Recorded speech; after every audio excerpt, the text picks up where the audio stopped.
cuaca sudah kembali cerah, di Jakarta saja Anda bisa menikmati Jakarta dengan cara berjalan kaki. Kesenuma diberikan kepada orang-orang yang Anda kasih.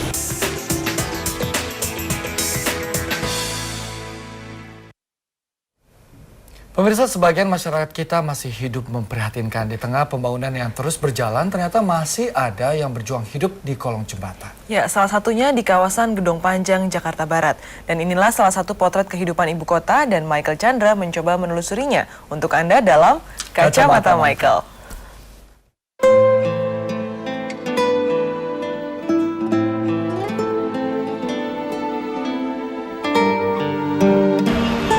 Setiap pembangunan infrastruktur pasti sangat dinantikan manfaatnya oleh masyarakat Jakarta. Tapi tahukah Anda bahwa masih ada masyarakat yang hidup di bawah garis kemiskinan dan memanfaatkan hasil pembangunan infrastruktur tersebut sebagai tempat tinggal mereka?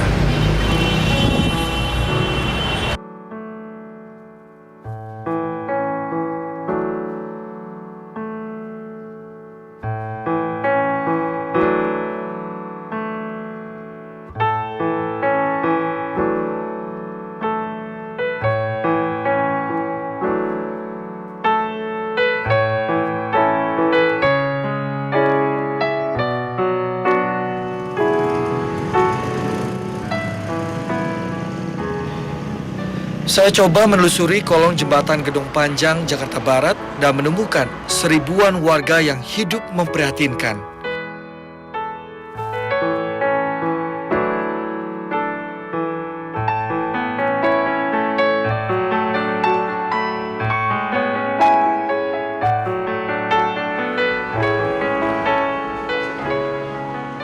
Mereka hidup di dalam rumah-rumah petak yang terbuat dari triplek seadanya.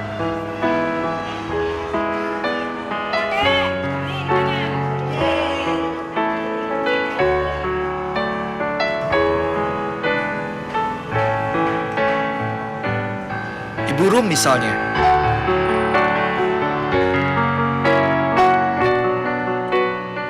Rumahnya hanya seluas 5 meter persegi dan semua aktivitas keluarga bercampur menjadi satu.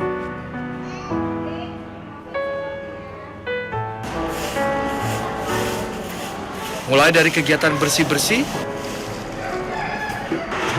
mencuci baju, hingga memasak.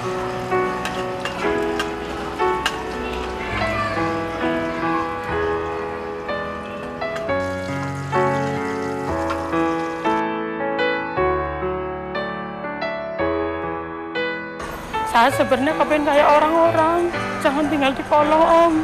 Saya kepengen layak kayak orang-orang, pengen punya tempat. Berhubung suami saya nggak mampu, saya jadi tinggal di kolong om. Saya ingin sama orang-orang iri, saya kepengen kayak orang-orang yang lain. Jangan di kolong itu om. Ya keadaan kolong kan kumuh. Aku punya anak kecil gitu om. Caranya bagaimana gitu om. Punya tempat, pun pengen punya kasur. Saya punya TV, tapi TV saya rusak. Ada suara, nggak ada gambar. Anak pun nangis sampai sakit, kepengen punya TV. Pengen punya kompor gas saya.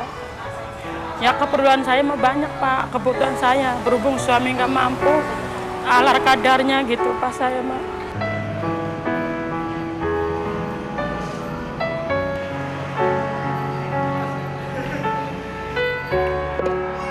Hal senada juga dilontarkan Ibu Iskandari. Jadi saya sehari-harinya juga saya buat di dapur juga saya juga sulit gitu, kayaknya susah gitu kan. Apalagi saya nggak punya usaha apa-apa.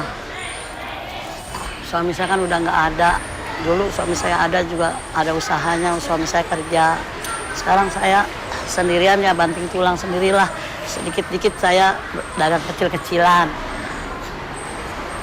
Maksudnya biar buat sehari-hari, buat nyambung hidup lah. Biar cukup makan gitu. Jadi saya sehari-harinya begini aja di kolong, cuman nganggur begini aja. Jadi saya minta gitu loh dari pemerintah gitu loh, pemerintahan tolong bantu kami gitu, bantu saya gitu. Saya kan sendiri gitu loh. Seperti saya kan butuh beras buat masak gitu, ya kan.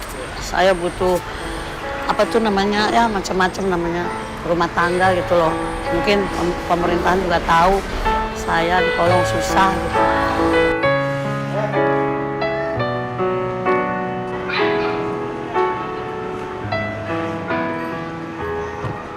Ibu dua anak ini harus berjuang keras untuk kebutuhan makan sehari-hari. Bekerja sebagai buruh cuci pun dilakukannya.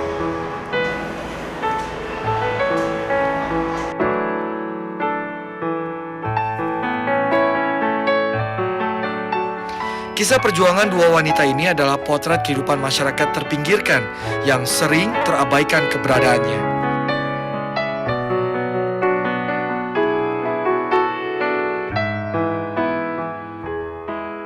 Untuk menjangkau mereka, pemerintah pun kerap bekerja sama dengan sejumlah LSM, namun permasalahan selalu ada. Untuk anak, yang terutama anak jalanan, kita sudah ada program dari Kementerian Sosial dan program dari Dinas Sosial. Programnya namanya Program Kesejahteraan Sosial Anak Jalanan.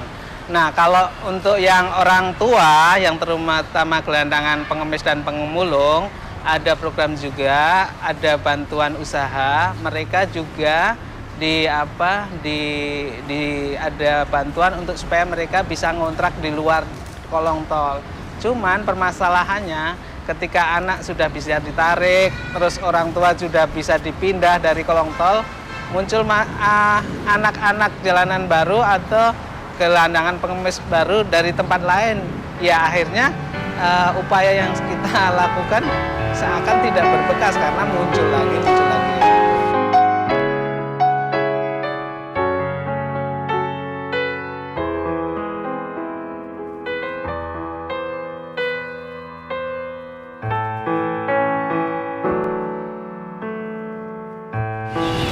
Pemirsa, pembangunan demi pembangunan terus dilakukan untuk mensejahterakan masyarakatnya. Tapi ternyata tidak semua merasakannya.